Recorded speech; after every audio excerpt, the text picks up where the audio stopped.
If your iPhone alarm is not working, silent, or too quiet, this quick step by step guide will help you fix it easily. First, open the clock app, then go to the alarm in the bottom and either create a new alarm or edit an existing one. Tap on the alarm, then go to Sound and make sure a ringtone is selected. If it's set to none, your iPhone alarm sound will not work at all, so choose any loud tone. Then go back and click on the Save on the right side. Now, make sure the alarm is actually turned on.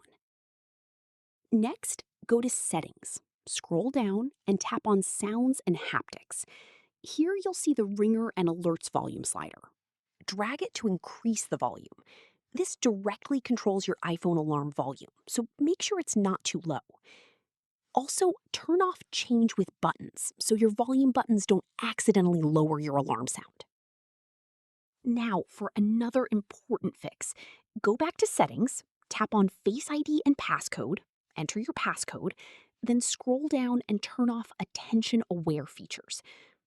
This setting can reduce alarm volume when you're looking at your phone, which might be why your alarm sounds too quiet. So, yeah, after applying these fixes, your iPhone alarm should be loud and working properly again.